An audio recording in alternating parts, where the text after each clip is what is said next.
기도의 마지막 날 우리가 함께 나눌 하나님 말씀은 골로새서 3장 22절부터 24절까지 말씀입니다. 골로새서 3장 22절부터 24절까지 말씀, 우리 다 같이 한 목소리로 말씀 함께 보도록 하겠습니다. 종들아, 모든 일에 육신의 상전들에게 순종하되 사람을 기쁘게 하는 자와 같이 눈가림만 하지 말고 오직 주를 두려워하여 성실한 마음으로 하라.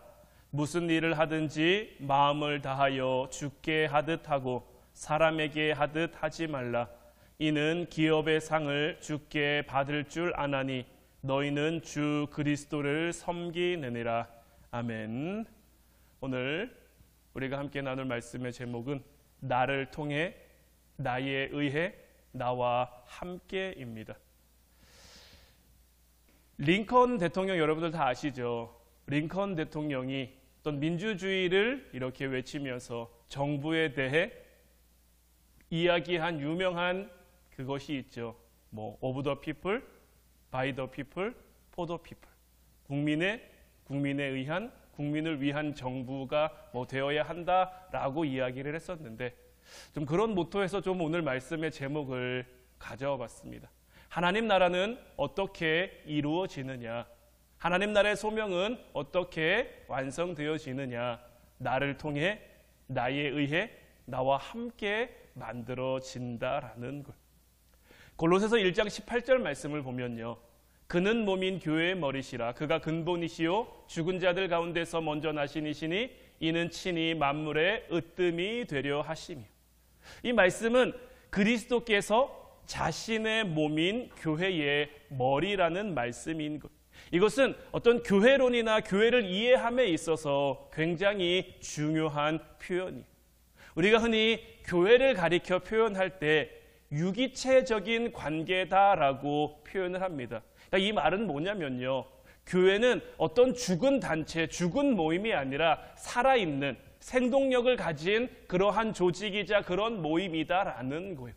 그래서 여기서 기인해서 나온 것들이 어떤 셀이나 이런 것들, 그러니까 교회가 유기적으로 성장하고 유기적으로 발달하기 위해서는 세포가 부흥해야 된다, 세포가 성장해야 된다, 이런 것들로 이런 것들이 나오기를 했는데, 우리 교회는 어떤 죽은 그런 모임이 아니라 살아있는, 살아서 움직이는 생명력을 가진 그러한 모임이다라는 거예요.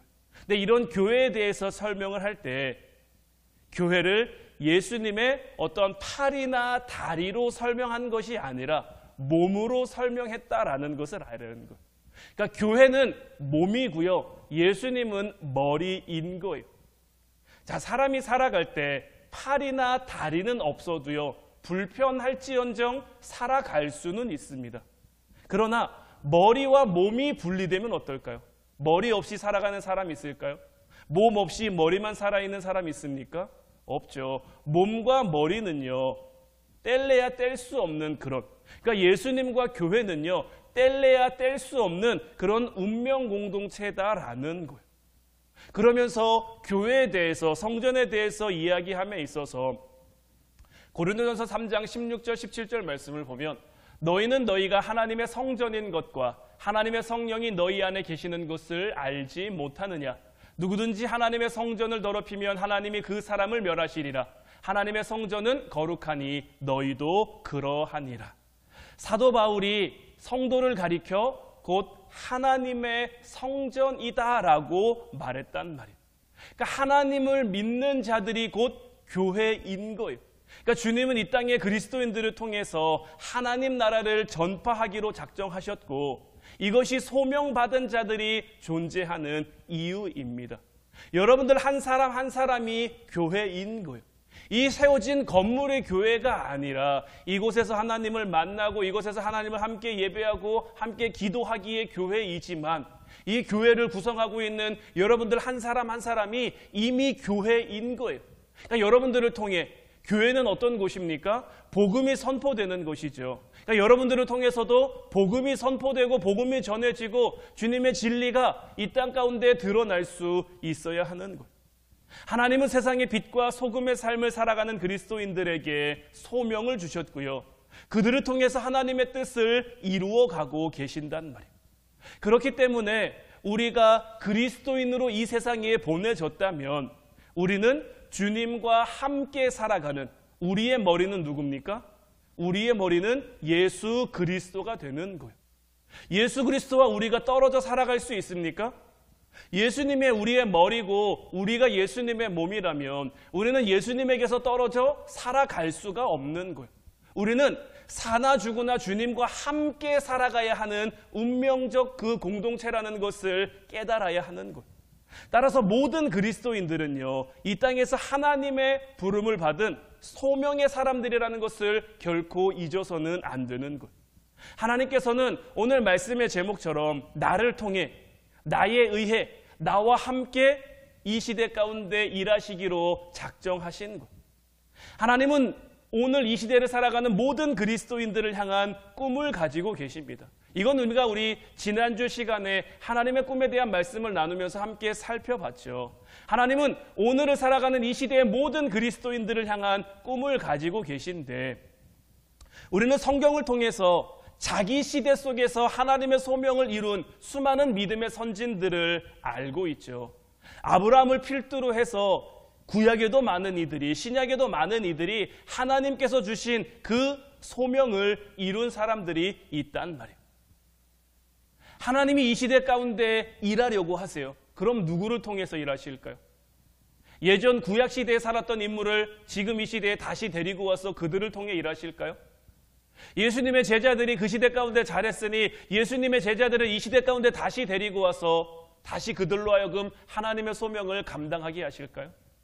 아닙니다. 그들은 자기들이 살아간 그 시대 속에서 하나님 말씀에 순종함으로, 하나님 뜻에 순종함으로 그렇게 살다 죽음으로써 자기의 시대를 마무리한 거예요.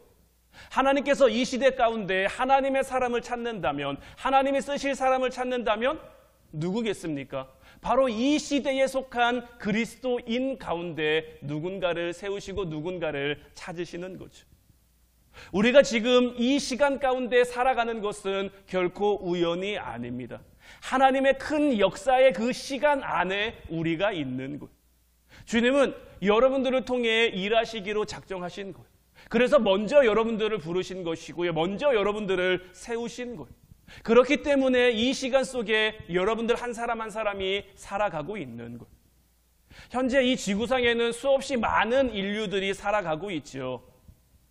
모두가 같은 시간대를 살아가고 있지만 모두가 다 같은 상황을 겪고 있는 것은 아니죠. 우리가 살아가는 시간, 우리가 택해서 태어났습니까? 오늘 좀 볼 일이 있어서 나가서 이제 누군가를 만나서 얘기를 하는데 육아에 대한 얘기를 좀 이렇게 집사람이랑 이렇게 했어요. 그러니까 이제 아기 나서 이제 키운 얘기. 요즘 아기를 낳으면 얼마를 준다더라. 내가 아기 낳았을 때는 그런 거 없었는데 벌써 이제 이런 얘기들이 이제 오고 가는 거죠. 같은 시대를 살아갔지만 같은 시대를 살아가는 것 같지만 내가 정해서 온 내 시간이 아니란 말이에요. 하나님이 보내주신 거예요. 하나님이 나를 이 시대 가운데, 하나님이 나를 이 시간 가운데 보내주신 거예요. 자녀를 낳는 것도 지금 나면 굉장히 혜택도 많고 지원도 많고 하더라고요. 그렇다고 예전에 낳았던 거 무효할래요? 하나님 이 시간대에 다시 좀 혜택 많이 받는 이 시대에 내가 다시 아기 키우게 해주세요 한다고 우리가 그렇게 할 수 있습니까? 그거 안 되잖아요. 내가 선택할 수 있는, 내게 주어진, 내가 살아가는 시간이지만, 내게 주어진 시간이지만 내 마음대로 그 시간을 선택할 수가 없는 거예요. 이건 그저 하나님이 우리에게 주신 시간인 거예요. 그럼 우리가 살아가는 공간은 어떻습니까? 이것도 이미 이전 시간에 나눴습니다마는 우리가 살아가는 공간조차도 주님이 우리에게 정해주신 거죠. 그래서 우리가 소명에 대한 이야기를 할 때요, 시간 다음으로 중요한 것이 내가 살아가고 있는 그 장소인 거예요. 우리가 보내심을 받은 그 자리, 우리가 보내심을 받은 그 장소가 바로 빛과 소금의 역할을 감당해야 하는 내 자리인 거예요. 내 장소인 거예요. 하나님이 내게 내 가정을 부탁하신 거고요. 이 교회를 부탁하신 것이고요. 내 직장, 내 일터, 내 삶의 자리를 하나님이 내게 부탁하셔서 그 자리, 그 시간에 보내주신 거예요.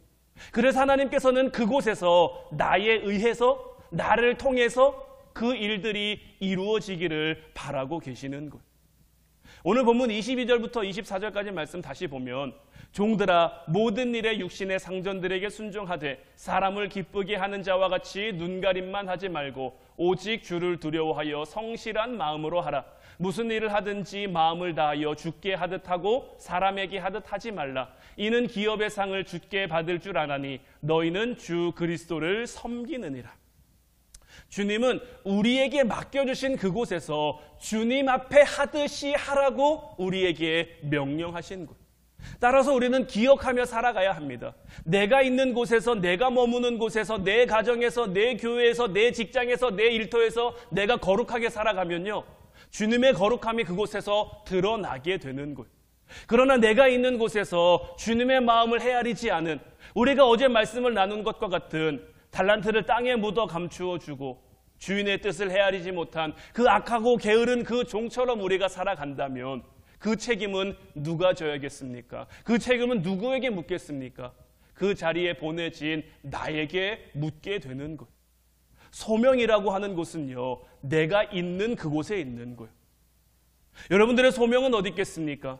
여러분들의 가정, 여러분들의 교회, 여러분들의 일터, 여러분들의 직장, 여러분들이 살아가는 여러분들의 삶의 자리에 여러분들에게 맡겨주신 소명이 있는 것. 내가 살아가는 그 장소에 있는 것. 내가 보내진, 하나님이 내게 허락하신 그 장소에서 나에 의해서 일하시는 그 주님을 바라보며 주어진 책임을 사람에게 하는 것이 아니라 주님께 하듯 성실히 살아가는 것, 그것이 하나님이 나를 통해 이루고자 하는 그 소명인 거예요. 창세기 18장을 보면요, 소돔과 고모라 성이 멸망하는 장면이 나옵니다. 18장 23절부터 26절까지 말씀 보면, 아브라함이 가까이 나아가 이르되 주께서 의인을 악인과 함께 멸하려 하시나이까? 그 성 중에 의인 50명이 있을지라도 주께서 그것을 멸하시고 그 50의인을 위하여 용서하지 아니하시리이까? 주께서 이같이 하사 의인을 악인과 함께 죽이심은 부당하오며 의인과 악인을 같이 하심도 부당하니이다. 세상을 심판하시는 이가 정의를 행하실 것이 아니니이까? 여호와께서 이르시되 내가 만일 소돔 성읍 가운데에서 의인 50명을 찾으면 그들을 위하여 온 지역을 용서하리라. 소돔과 고모라는 우리가 잘 아는 곳처럼 하나님의 심판을 받은 곳이죠. 그러나 우리가 분명히 알아야 될 것은 뭐냐면요, 소돔과 고모라는 왜 심판당했을까요? 물론 그것이 악으로 가득한, 죄로 가득한 성이긴 합니다만은 이 아브라함과 하나님 사이의 대화를 보면 이 성은 왜 멸망했죠? 의인이 없어서 멸망한 겁니다. 죄가 깊어서 심판을 받은 것이 아니라 그들 그 성 가운데 죄인들이 많이 살아서가 아니라요, 하나님의 통로가 되어 하나님의 뜻을 이 땅 가운데 행해야 할 의인이 없기 때문에 소돔과 고모라 성은 망한 거예요. 이 시대도 마찬가지입니다. 소명의 사람들이 사라지면요, 그곳은 멸망의 땅이 될 수밖에 없는 거예요. 하지만 반대로요, 의인이 있으면요, 의인만 구원받는 게 아니라 26절 말씀에서도 하나님이 분명히 말씀하시는 것처럼 내가 만일 소돔 성읍 가운데서 의인 50명을 찾으면 그들을 위하여 어디까지 용서하는 거예요? 온 지역을 다 용서하는 거예요. 소돔성은 죄 많은 곳입니다. 향락의 도시예요. 타락한 도시예요. 하나님이 오죽했으면 그 성을 불로 쓸어버리겠다고 작정하셨을까요? 그런데 그 성 가운데 의인이 있으면 그들 때문에 그들의 죄를 다 용서해 주신대요.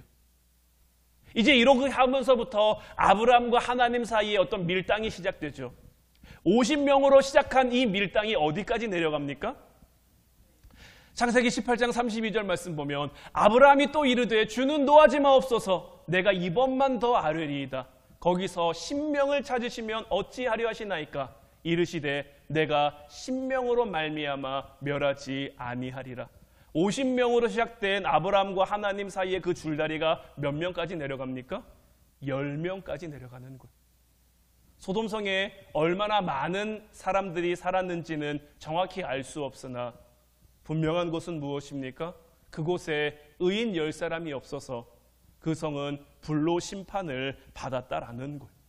만약에 그 소돔과 고모라 성에 의인 10명만 있었어도 이들은 그 의인으로 말미암아 의인과 함께 심판을 면하게 됐을 거예요. 불행히도 롯은 그곳에서 의로운 삶을 살지 못했죠. 한번 잘 생각해 보세요. 롯이 있죠. 롯의 아내가 있죠. 롯에게는 두 딸이 있었어요. 그리고 이 두 딸에게도 남자가 있었단 말이에요. 그럼 이렇게만 따지고 가도 벌써 몇 명이 될 수 있습니까? 6이 될 수도 있죠. 만약에 롯이 그 소돔성에 가서 선한 영향력을 행하며 하나님의 뜻을 그곳에 행하며 하나님의 말씀대로 그곳을 살았다면 롯으로 시작된 의로움이 그 땅 가운데 조금씩 뿌리 내렸을 수도 있어요. 그러나 롯은 어땠습니까? 그곳에서 하나님의 뜻대로 하나님의 방법대로 하나님이 보내신 그 부름의 모습대로 살지 못했죠. 그 결과 롯과 함께 살았던 소돔과 고모라는 멸망할 수밖에 없었고요. 우리가 잘 아는 것처럼 롯의 아내는 소금 기둥이 됐고요. 롯의 두 딸도 참 비극적인 결말을 우리에게 안겨주게 되죠. 소돔과 고모라 성은요, 안타깝게도 의인 10명이 없어서 멸망한 거예요. 이런 것에 대한 말씀이 이 창세기 이 소돔과 고모라 성에 대한 말씀뿐만이 아닙니다. 에스겔 22장 30절 31절 말씀을 보면요, 이 땅을 위하여 성을 쌓으며 성 무너진 데를 막아서서 나로 하여금 멸하지 못하게 할 사람을 내가 그 가운데서 찾다가 찾지 못하였으므로 내가 내 분노를 그들 위에 쏟으며 내 진노의 불로 멸하여 그들 행위대로 그들 머리에 보응하였느니라. 주 여호와의 말씀이니라. 자, 이 말씀이 어떤 의미입니까? 하나님께서 심판하려고 이제 작정을 하셨단 말이에요. 그런데 하나님의 심판을 막을 사람을 찾지 못한 거예요. 성 무너진 데를 막아서서 나로 하여금 멸하지 못하게 할 사람을 하나님이 찾고 또 찾았는데 찾지 못한 거예요.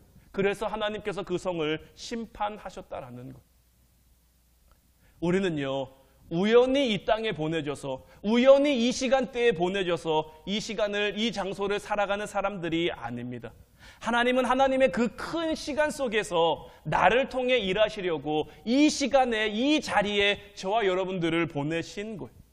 또한 하나님께서 모든 그리스도인들에게 각각 다른 환경, 각각 다른 가정, 각각 다른 일터를 허락해 주신 것도 그곳이 하나님께서 내게 맡겨주신 곳임을 나로 하여금 깨닫게 하시기 위함인 거예요. 제가 오늘 낮에 넷플릭스를 보니까 모세에 대한 다큐멘터리 영화가 3부작으로 올라왔더라고요.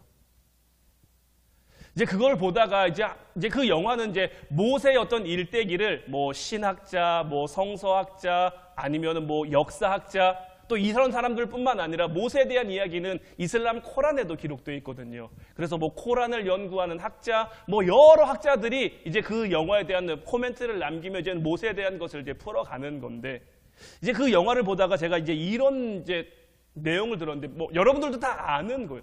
자, 이스라엘 백성들이 애굽에서 몇 년을 노예 생활합니까? 430년이란 말이에요. 430년. 자, 430년이 지났을 때 하나님이 뭐라고 말씀을 하시냐면 내가 이들의 부르짖음을 들었다라고 말씀하신단 말이에요. 하나님이 이들의 부르짖음을 듣는데 왜 이렇게 오랜 시간이 걸렸을까요? 왜 이렇게 오랜 시간이 걸렸을까요? 하나님께서는 이들을 지금 어디로 인도해 가려고 하시죠? 가나안 땅으로 인도해 가시려고 하죠. 가나안 땅에는 이미 누가 살고 있습니까? 가나안 7족속이 살고 있단 말이에요. 그럼 그 가나안 7족속을 향해서 하나님이 이스라엘 백성들을 데려갈 때 처음 애굽에 온 지 얼마 안 된 그들을 데려간다면 그 가나안 땅을 차지할 수 있을까요? 하나님께서는 야곱으로 하여금 이제 이스라엘이라는 이름을 주고, 이스라엘이라는 것은 나라의 개념이란 말이에요. 그 430년은요, 이스라엘이 나라로 성장하는 시간입니다. 그럼 우리는 또 이렇게 생각할 수도 있죠. 그러면 그 나라로 성장하는 시간 동안 좀 잘 지내면, 왜냐하면 그들은 노예로 고통받았잖아요. 노예로 힘들었잖아요. 핍박받았잖아요. 그러면 좀 잘 지냈으면 그 430년 동안 하나님 은혜 가운데, 하나님의 축복 가운데 좀 잘 살았으면 어떨까요? 라고 생각할 수도 있는데, 한번 여러분들 생각해 보세요. 그들이 애굽에서 살 때 좋았으면 굳이 가나안 땅에 가려고 할까요? 안 할까요? 내가 지금 애굽에서 잘 살고 있어요. 내가 지금 애굽에서 잘 먹고 잘 산단 말이에요. 그럼 굳이 가나안 땅에 갈 필요가 없는 거예요. 그들은 왜 가나안 땅에 가고 싶습니까? 그들은 왜 가나안 땅에 가려고 합니까? 여기서 핍박받으니까요. 여기서 환난 당하니까요. 여기서 어려움 당하니까요. 하나님이 젖과 꿀이 흐르는 땅이라고 하는 그 가나안, 물론 하나님의 약속이 있는 곳이기도 합니다마는 그곳으로 가고자 하는 거죠. 하나님이 저와 여러분들을 왜 이 시간대에 보냈을까요? 하나님이 왜 저희들로 하여금 이 시간대에 때로는 힘듦, 때로는 고난, 때로는 아픔을 당하게 할까요? 하나님의 분명하신 큰 그림이 있는 거예요. 하나님은 야곱과 야곱의 식구 70명이 애굽 땅에 갈 때부터 이미 가나안 땅에 대한 계획을 다 끝내놓으신 거예요. 그들이 어떻게 자라고 어떻게 성장하고 어떤 시간을 보내다가 하나님의 인도하심에 따라 가나안 땅을 점령하고 차지하게 될지 이미 하나님의 큰 그림 속에서는 다 완성되어 있는 거예요. 그런데 그 시간, 그 430년 그리고 광야를 지나 가나안 땅에 들어가는 또 40년이라는 시간, 그러니까 총 대략 한 500년이라는 그 시간을 그 중간중간 살아가는 사람들은 다 볼 수 있습니까? 없습니까? 다 볼 수 없단 말이에요. 그러니 보이지 않는 거예요. 그러니 물론 우리의 짧은 소견으로는 볼 수도 없겠지만 그러니 하나님의 뜻을 헤아릴 수가 없는 거예요. 우리는 지금 왜 힘들까요? 여러분들 지금 힘드시다면 여러분들은 왜 힘들까요? 지금은 알 수 없죠. 지금은 모를 수도 있어요. 하지만 우리의 힘듦을 통해 하나님이 만들고자 하시는, 여러분들이 아니면 안 되는 그 일이 하나님의 뜻 가운데, 하나님의 계획 가운데 있는 것. 내가 있는 그 장소가 하나님이 여러분들에 의해서, 나에 의해서 하나님의 일을 이루시는 그 장소가 되는 것. 그런데 내가 움직이지 않으면 어떻게 됩니까? 성이 무너진 데가 있어요. 내가 막아야 되는데 내가 막지 않아요. 내가 막지 못해요. 그럼 어떻게 됩니까? 그럼 그 성을 향한 하나님의 심판이 쏟아질 수밖에 없는 거예요. 그럼 반대로 의인 10명이 있었으면 소돔과 고모라 성이 멸망하지 않을 수 있었던 것처럼 내가 깨어있고 내가 살아있고 내가 하나님 앞에 나와 함께 묶어준 그 시대 사람들, 비록 나와 함께하는 사람들이 아직 하나님을 모를 수도 있어요. 하나님 앞에 온전히 서 있지 않을 수도 있어요. 심지어는 그 소돔과 고모라 성에 살고 있는 사람들처럼 타락하고 악하고 이런 심판받아야 될 그런 사람일 수도 있어요. 하나님이 나를 묶어주신 그 사람들이요. 그런데 내가 온전히 깨어있고 내가 온전히 서 있으면 나로 인해 누구도 구원받는 겁니까? 그들도 구원의 자리, 구원의 기회가 주어지게 되는 것. 이제 바라기는 정말 무엇을 먹을까, 무엇을 마실까, 무엇을 입을까를 쫓지 않는 여러분들이 되시기를 주님의 이름으로 축원해 드립니다. 소명의 사람들은요, 자기에게 주어진 그 삶의 시간, 삶의 장소에서 어떻게 하나님의 뜻을 이룰까를 고민하는 사람들인 거예요. 제가 어제였나요? 어제도 말씀드렸지만, 자, 두 갈래 길이 있는데 내가 한 길이 맞는 길이라는 걸 알아요. 한 길은 틀린 길이라는 걸 안단 말이에요. 그 갈림길에 내가 서 있어요. 그럼 여러분들은 어느 길로 가시겠습니까? 옳은 길로 가는 게 맞는 거죠. 일부러 틀린 길로 가는 사람은 없단 말이에요. 일부러 잘못된 길로 가는 사람은 없단 말이에요. 우리는 하나님이 우리를 택해 주셔서 정답을 알게 된 사람이에요. 진리를 알게 된 사람이에요. 그럼 우리는 마땅히 진리로 살아가야 되는 거예요. 진리로 살아가는 것이 우리의 삶의 최우선이 되어야 하는 거예요. 그러면 하나님께서는 우리가 살아가는 그 시간, 우리가 머무는 그 장소에서 하나님의 뜻을 이룰 수 있도록 때로는 힘 주시고, 때로는 능력 주시고, 때로는 은혜 주시고, 때로는 함께 하셔서 그 소명의 삶을 이어가게 하신단 말이에요. 비록 그 삶이 우리가 보기에는 평범해 보일 수도 있어요. 아무것도 아닌 것처럼 여겨질 수도 있어요. 하지만 그런 하루하루가 모여 하나님의 뜻이 완성되는 거예요. 그런 하루하루가 모여 하나님의 뜻이 이루어지는 거예요. 계속 말씀드리지만 아브라함이 처음부터 아브라함 아니라니까요. 모세도 처음부터 모세가 아니라니까요. 예수님의 제자들도 처음부터 사도로서 그 역할을 제대로 감당할 수 있었던 사람들이 아니라니까요. 그저 그들에게 주어진 하루하루를 그냥 살아간 거예요. 그들에게 주어졌던 하루하루를 그냥 견뎌낸 거예요. 그렇게 견디었더니, 그렇게 인내했더니, 그렇게 참았더니 하나님의 이끄심이, 하나님의 인도하심이 그들과 함께함으로, 특별히 신학시대에 넘어와서는 하나님의 성령이 그들 가운데 임함으로 그들이 변화받고 그들이 권능을 받고 그들이 새로워져 하나님의 일꾼으로 하나님의 사도로 하나님의 보내신 그 백성다운 삶을 살아갈 수 있게 된 거죠. 오늘을 살아가는 저와 여러분들에게는 어떨까요? 하나님께서는 우리에게 결코 좋은 것을 아끼는 분이 아니십니다. 하나님이 우리에게 주실 수 있는 가장 좋은 것, 가장 귀한 것 우리에게 전혀 아끼시는 분이 아니란 말이에요. 필요하면 주시는 거예요. 있어야 하면 주시는 거예요. 우리가 굳이 그것을 쫓아 살아가지 않아도요, 우리가 그것을 굳이 따라 살아가지 않아도요, 하나님이 우리에게 있어야 하면 우리에게 주시는 거예요. 그 자리가 때로는 고난의 자리, 때로는 눈물의 자리, 아니면 반대로 승리의 자리, 이김의 자리, 기쁨의 자리, 감사의 자리라고 할지라도 그 자리가 우리를 일희일비하게 만드는 것이 아니라 그 자리를 때로는 우리가 교만하게, 때로는 우리가 너무 낙심해서 무기력하게 하나님 내가 왜 살아야 됩니까? 차라리 내가 죽는 게 낫겠습니다. 이렇게 말할 수 있는 그런 자리로 여겨진다고 할지라도 그런 자리에서라도 우리가 주님을 바라보고 살아가면, 주님과 함께 살아가면 그 자리를 통해 하나님의 뜻이 이루어지고 하나님의 역사가 이루어지는 것. 하나님은 누구를 통해 소명을 이루어 가십니까? 바로 여러분들 한 사람 한 사람을 통해 이루어 가시는 거예요. 오늘 말씀의 제목처럼 나를 통해, 나에 의해, 나와 함께 하나님께서는 이 땅 가운데 하나님 나라를 세워가며 하나님의 놀라우신 일들을 만들어 가려고 하시는 거예요. 이제 그 일을 주님 내가 여기 있으니 내가 하겠습니다라고 고백할 수 있는 여러분들 되시기를 주님의 이름으로 축원해 드립니다. 마지막으로 한 가지만 여러분들에게 묻고 이번 기도회를 끝내려고 합니다. 자, 우리가 작년 부활절을 지내면서 내게 맡겨진 영혼들에 대한 작정을 했었죠. 지금 여러분들이 내게 맡겨진 영혼이라고 작정했던 그 영혼들이 어디에서 무엇을 하고 있습니까? 지난 1년 동안 여러분들은 그들을 위해, 그들을 향해 무엇을 하셨습니까? 물론 그들이 하나님에게 인도되어지고 교회에 나오게 되고 신앙생활을 하게 되고 그때는 하나님이 정하신 그 방법대로 하는 거예요. 하나님이 하나님의 역사하심 가운데 하실 거예요. 그런데 제가 여러분들에게 묻고 싶은 것은 내가 그 1년 동안 그 영혼을 위해 무엇을 했느냐라는 것.